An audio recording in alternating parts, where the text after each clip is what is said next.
دل دہی کرنا حضرت عائشہ صدیقہ رضی اللہ تعالیٰ عنہ ہی کے ذریعے سے مروی ہے۔ حضرت سودا رضی اللہ تعالیٰ عنہ کے بارے میں فرماتے ہیں کہ ان کے ساتھ کیسا برتاؤ تھا۔ حضرت عائشہ صدیقہ رضی اللہ تعالیٰ عنہ اور حضرت سودا رضی اللہ تعالیٰ عنہما گو کے آگے پیچھے ایک ساتھ نکاح میں آئیں، تاہم چونکہ حضرت عائشہ صدیقہ رضی اللہ تعالیٰ عنہ تقریباً نکاح کے بعد 3.5 برس تک میکے ہی میں رہیں، اس بنا پر اس عرصے میں عملاً حضرت سودا رضی اللہ تعالیٰ عنہ گویا حضرت صلی اللہ علیہ وآلہ وسلم کی تنہا بیوی تھیں۔ سن 1 ہجری میں جب حضرت عائشہ صدیقہ رضی اللہ تعالیٰ عنہ رخصت ہو کر آئیں تو حضرت سودا رضی اللہ تعالیٰ عنہ سوکن موجود تھی۔ ان حالات میں عموماً ایک دوسرے کو اپنے حق میں خلل انداز قصور کر سکتی تھیں، لیکن نتائج اس قیاس تباہ کے بالکل خلاف ہے۔ تمام واقعات باہمی اتحاد و موانست کے موید تھے۔ اکثر خانگی مشوروں میں وہ حضرت عائشہ صدیقہ رضی اللہ تعالیٰ عنہ کی رفیق تھیں، یعنی اس قدر کہ ایک دوسرے کے ساتھ دوستی کا برتاؤ کیا کرتی تھیں۔ اسے صحیح بخاری نے روایت کیا ہے، 2-4 برس کے بعد جب وہ بوڑھی ہو گئیں تو ان کو خیال ہوا کہ حضرت صلی اللہ علیہ وآلہ وسلم ان کو طلاق دے دیں اور شرف صحبت سے محروم ہو جائیں۔ اس بنا پر انہوں نے اپنی باری حضرت عائشہ صدیقہ رضی اللہ تعالیٰ عنہ کو دے دی اور انہوں نے خوشی سے قبول کر لی۔ اسے صحیح بخاری نے کتاب نکاح میں درج کیا ہے۔ حضرت سودا رضی اللہ تعالیٰ عنہ کی وہ بے حد متعارف تھیں، فرماتی تھیں کہ حضرت سودا رضی اللہ تعالیٰ عنہ کے علاوہ کسی عورت کو دیکھ کر مجھے یہ خیال نہیں ہوا کہ اس کے قابل میں میری روح ہوتی، گو ان کے مزاج میں تھوڑی تیزی ضرور تھی۔ اسے صحیح مسلم نے روایت کیا ہے۔ حضرت حفصہ رضی اللہ تعالیٰ عنہ کے ساتھ ان کا برتاؤ۔ حضرت حفصہ رضی اللہ تعالیٰ عنہ سن 3 ہجری میں ازواج میں داخل ہوئیں، اس بنا پر تقریباً 8 برس حضرت عائشہ صدیقہ رضی اللہ تعالیٰ عنہ کے ساتھ رہیں۔ ان دونوں میں ایک صدیق اکبر رضی اللہ تعالیٰ عنہ کی پارا جگر تھیں اور دوسری فاروق اعظم رضی اللہ تعالیٰ عنہ کی قرۃ العین تھی۔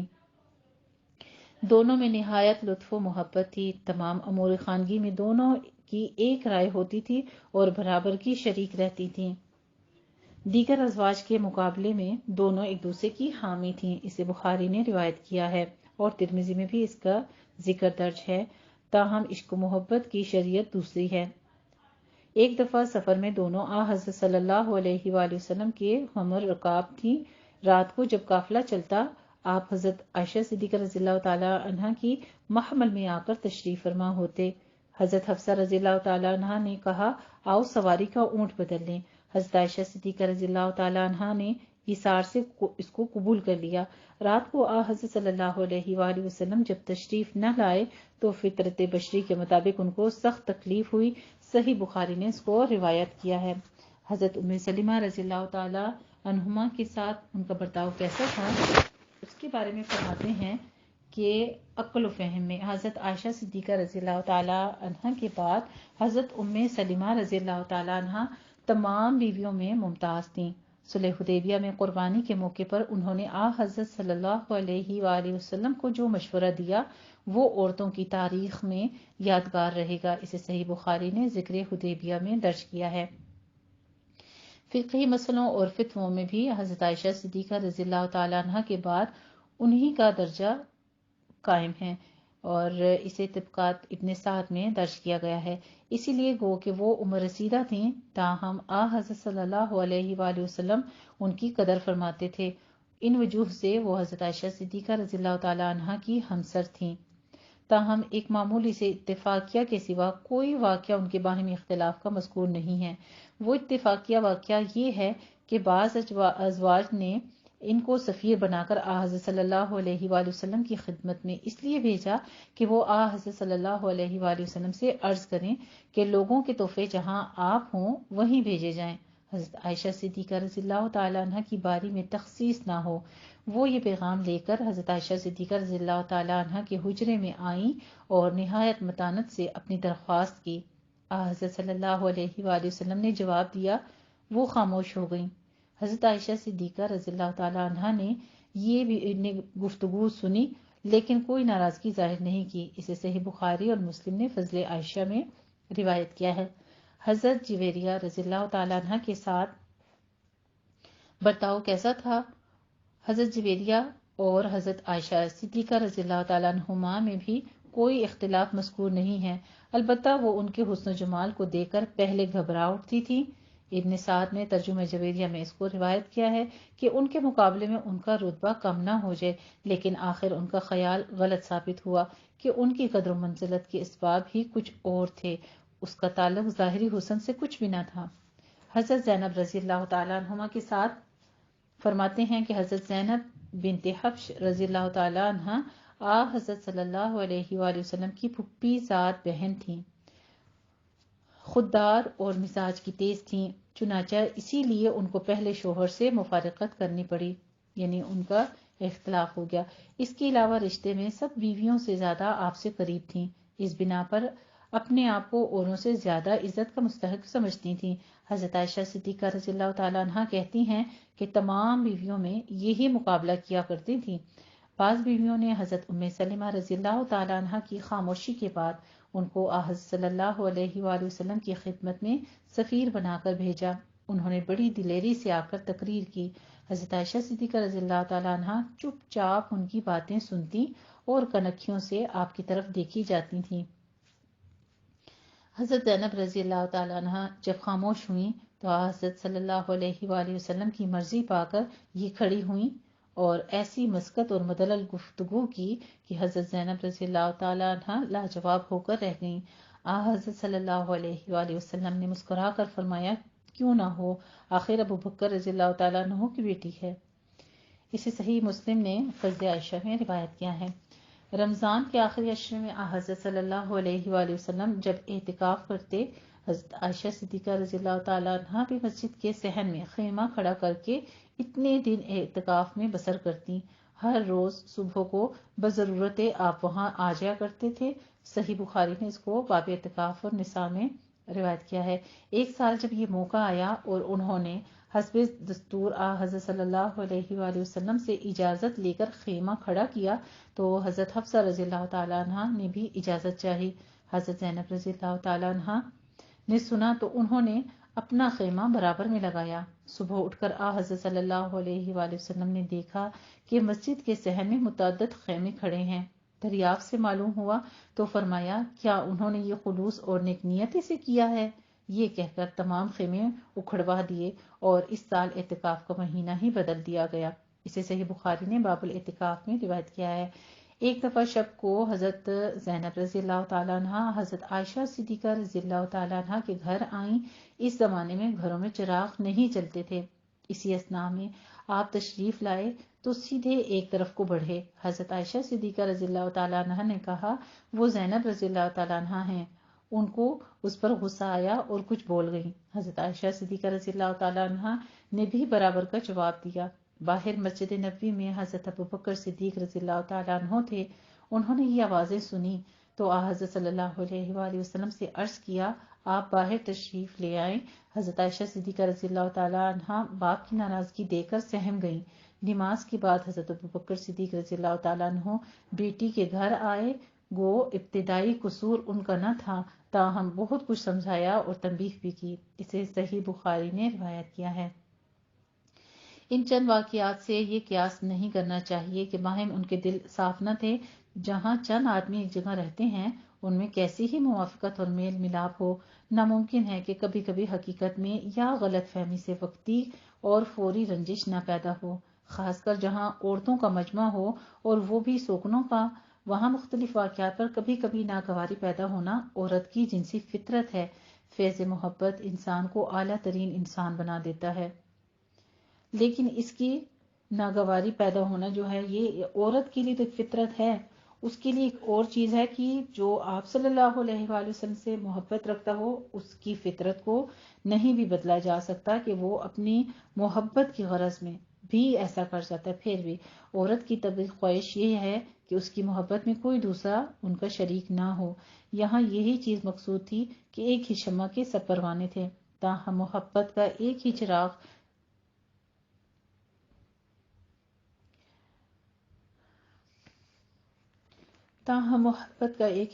سب کے سینوں میں جل رہا تھا۔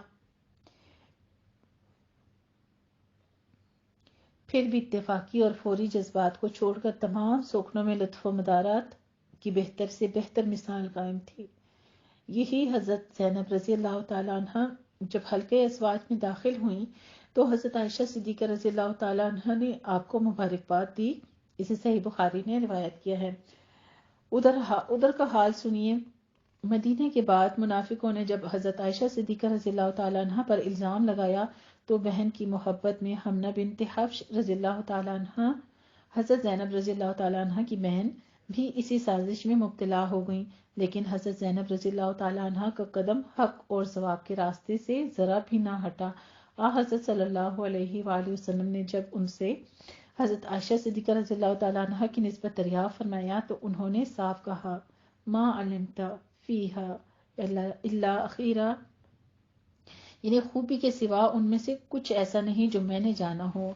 یہ تھیں وہ سوکنوں کی محبت کہ جہاں پہ ان کے اوپر اتنا بڑا بہتان لگا۔ واقعہ افق آپ کو پتہ ہی ہے، حضرت عائشہ صدیقہ پر جب بہتان لگا تو سوکن کے پاس ایک بہت بہترین موقع تھا جس پر وہ اختلاف کر سکتی تھیں اور آپ صلی اللہ علیہ وسلم کا دل برا کر سکتی تھیں، لیکن وہاں پہ انہوں نے یہی گواہی دی کہ میں نے ان میں خوبیوں کے سوا کچھ نہ دیکھا۔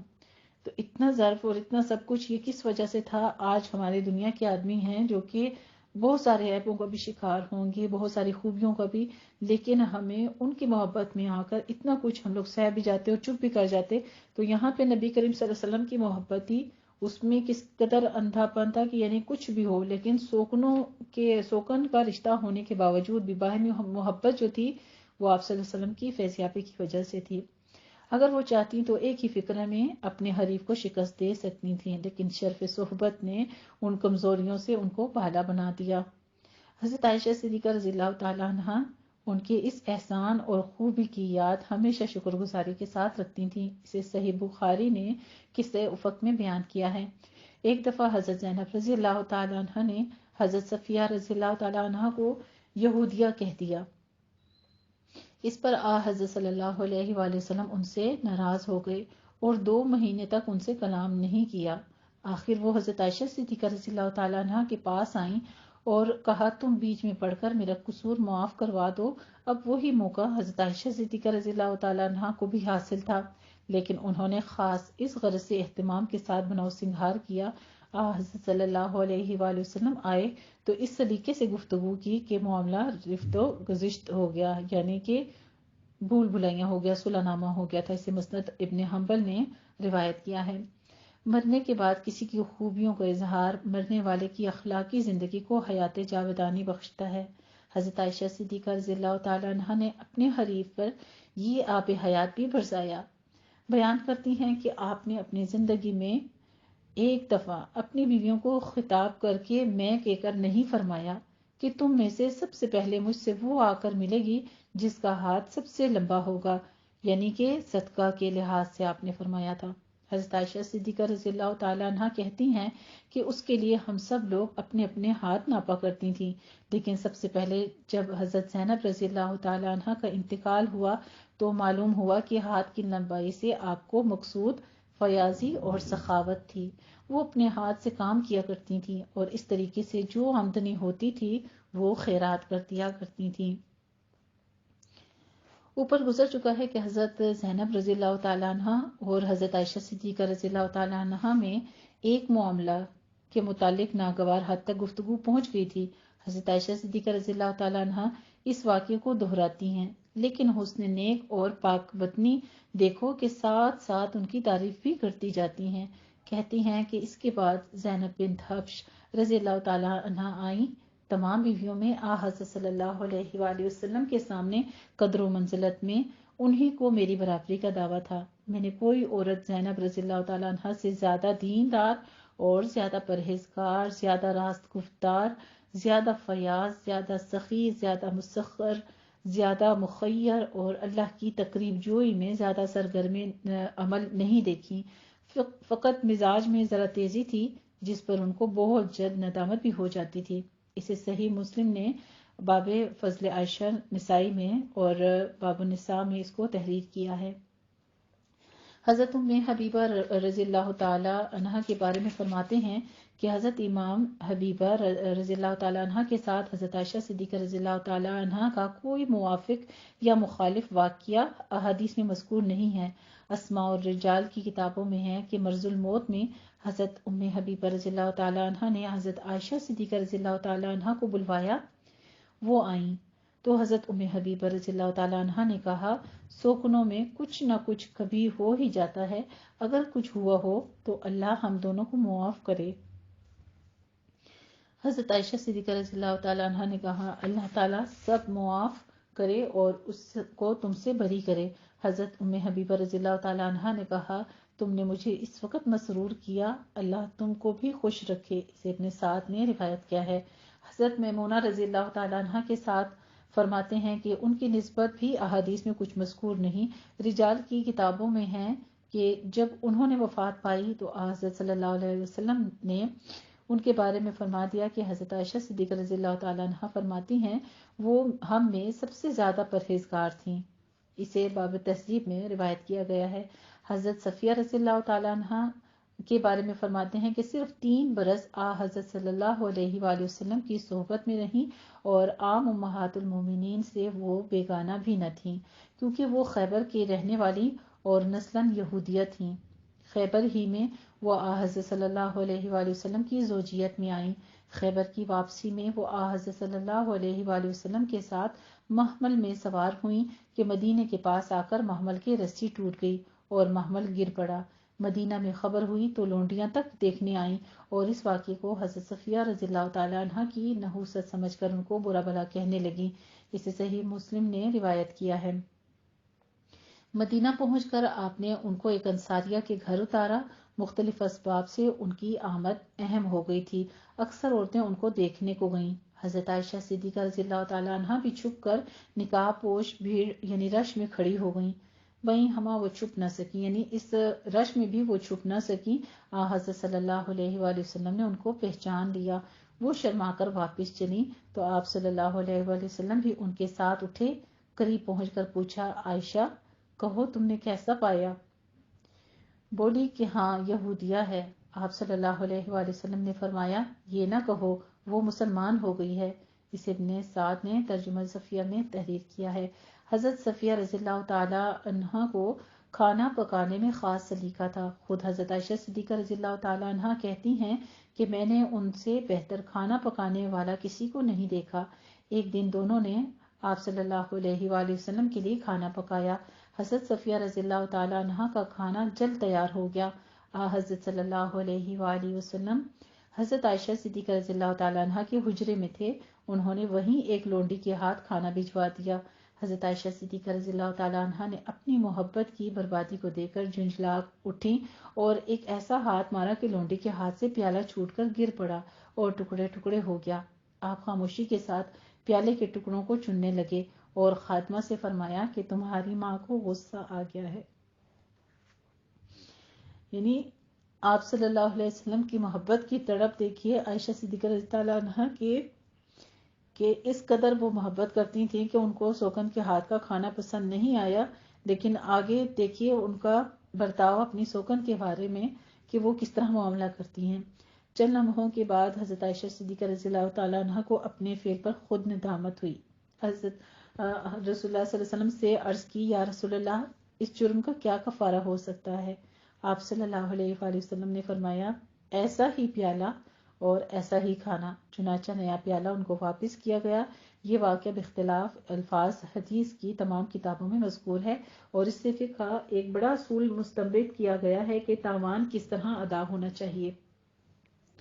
اسے بخاری نے روایت کیا ہے۔ مسلم اور ابو داؤد میں حضرت انس رضی اللہ تعالی عنہ کی روایت میں امہات المومنین کے نام سے مذکور نہیں ہے، لیکن مسند ابن حنبل، ابو داؤد اور نسائی میں خود حضرت عائشہ صدیقہ رضی اللہ تعالی عنہا سے روایت ہے جس میں ناموں کی تصریح ہے، اور ابو داؤد کی کتاب البیوع، نسائی کتاب عشر النساء میں بھی اس کو درج کیا گیا ہے۔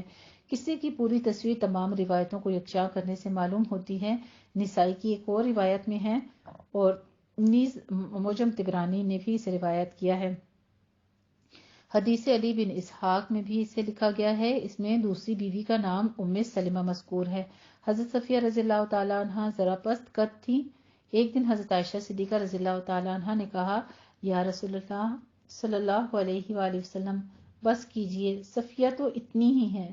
آپ صلی اللہ علیہ وآلہ وسلم نے فرمایا عائشہ تم نے ایسی بات کہی کہ اگر اس کو سمندر کے پانی میں بھی ملاؤ تو ملا سکتی ہو. عرض کی یا رسول اللہ صلی اللہ علیہ وآلہ وسلم میں نے تو ایک شخص کی صورت حال بیان کی ہے، یعنی اس کا صرف حلیہ ہی بیان کیا ہے.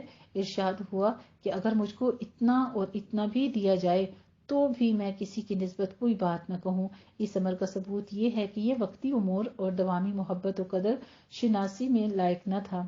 حضرت صفیہ رضی اللہ تعالیٰ عنہ اور حضرت عائشہ صدیقہ رضی اللہ تعالیٰ عنہ ایک ہی ٹولی میں تھیں اور باہم ایک دوسرے کی حامی تھیں. اسے صحیح بخاری نے روایت کیا ہے.